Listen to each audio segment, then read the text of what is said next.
program comes to you by electrical transcription.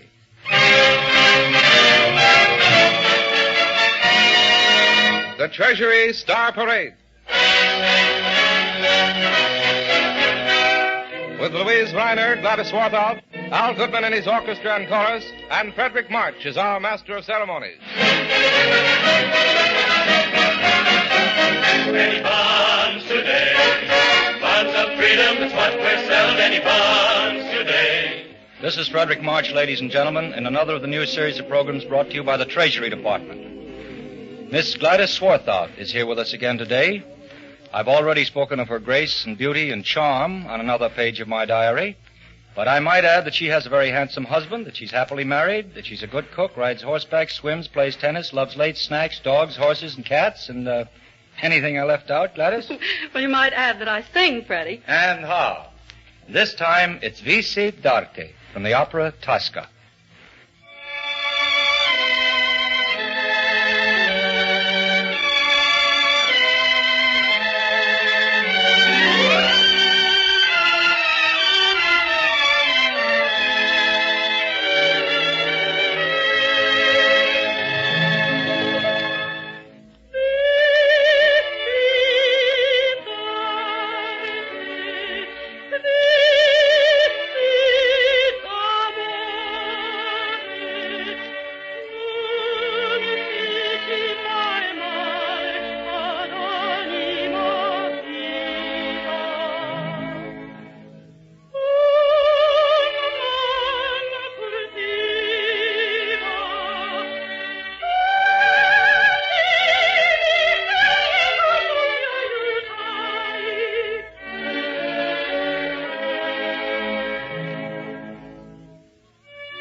Thank you, Gladys Swarthout. Ladies and gentlemen, some years ago, a woman sat in a prison in Germany and wrote a letter to a friend. She was there because she had spoken with courage and a fiery heart against the spiritual barbarism of the German militarists who had plunged the world into war. She had seen the sinister face of the future to which barbarism led and cried out against it, pleading for peace and love and the equal rights of man. She had been put into a prison, but no prison could stop this woman's words. She wrote letters and pamphlets by the score and smuggled them out of her cell to be copied by her friends and spread quietly and secretly throughout Germany. It is one of these letters which we have selected to be read here today. In the book Thinkers versus Junkers, it has been given the title Buffaloes and Men. Our reader, Miss Louise Reiner.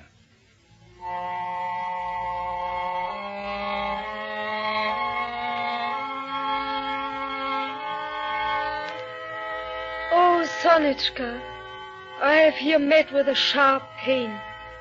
In the yard where I walk, there often come wagons from the army. Packed full of sacks are old coats and shirts of soldiers. Often they are spotted with blood. They are unloaded here, distributed in the cells, mended, and then loaded again and delivered to the army.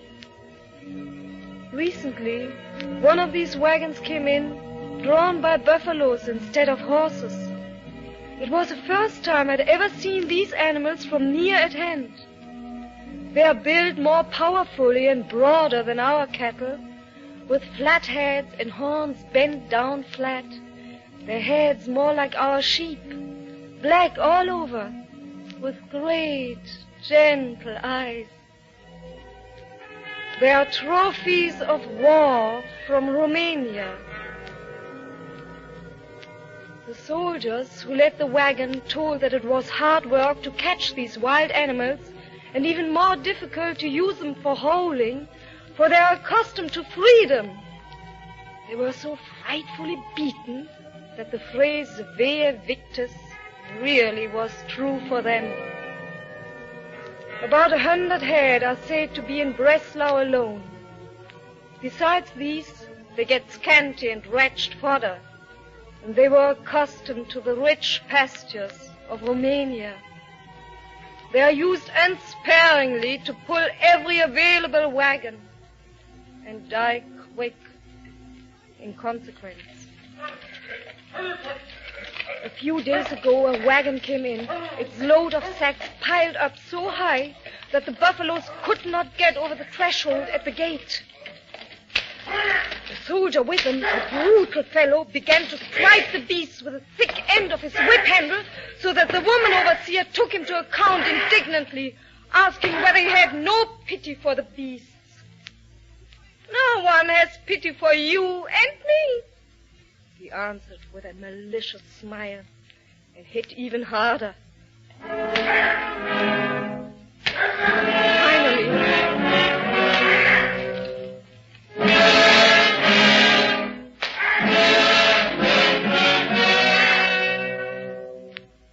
Finally, the beast tugged hard and got over the hump. But one was bleeding. Sonitchka, buffalo skin is proverbial for its thickness and toughness. But this skin was torn. They stood there very quiet and exhausted as the wagon was unloaded. And the one that was bleeding looked straight ahead with an expression in its black face and in its gentle eyes like that of a tearful child. It was exactly the expression of a child that had been severely punished and does not know why, nor how it can escape the torture and violence. I stood in front of it, and it looked at me. It was I who wept, but the tears were those of the poor beast. One cannot sob more painfully for the dearest of his brothers than I sobbed in my impotence for this quiet suffering. How far out of reach, how lost were the free, lush, green fields of Romania. How different was the sunshine there and the blowing of the wind. How different were the beautiful songs of the birds or the melodic calls of the shepherds.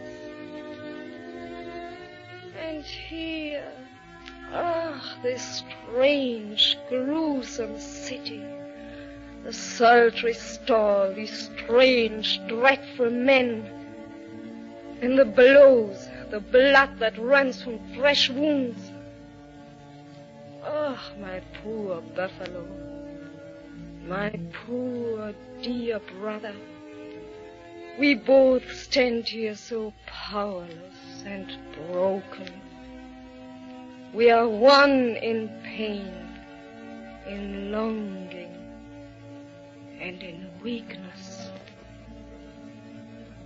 Meanwhile, the prisoners were busy bustling about the wagon, unloading the heavy sacks and dragging them into the house.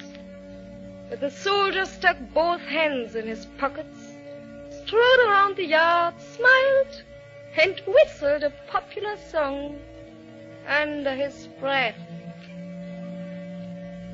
And the whole splendor of war went marching by in front of me. Ah, Sonichka, you, Rosa.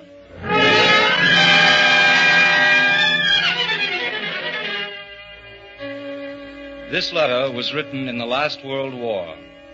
Rosa died for her ideals. And the soldier of whom she wrote, well, he became 16 years later a god in a concentration camp.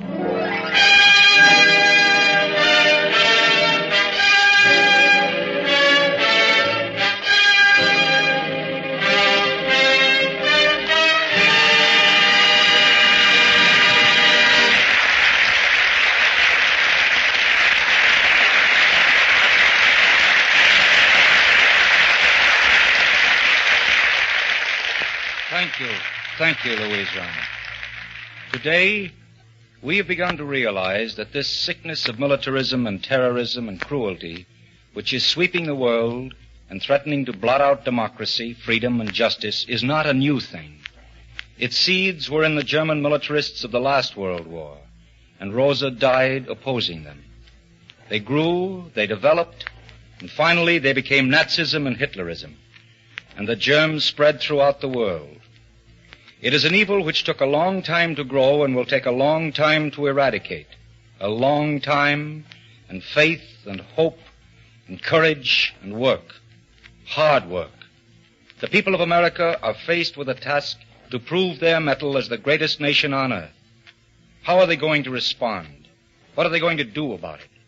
What are you going to do about it? Do your job. Do it well. And buy United States savings bonds and stamps. We must have money to win this war, and the people of America can help supply it by investing in savings bonds and stamps. Do your share. Buy now. Buy regularly. Make it a habit. Budget a part of your income every week and join the Treasury payroll savings plan wherever you work. United States savings bonds and stamps are your way of investing in America. It's your country. Keep it yours.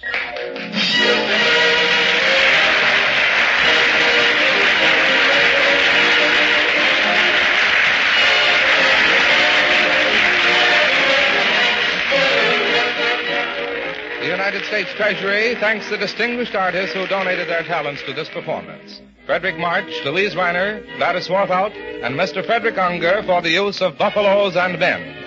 The orchestra and chorus were under the direction of Al Goodman. Writing by Malcolm Meacham, John Matouche, and Hal Block. Production by William A. Bacher. This is Larry Elliott speaking.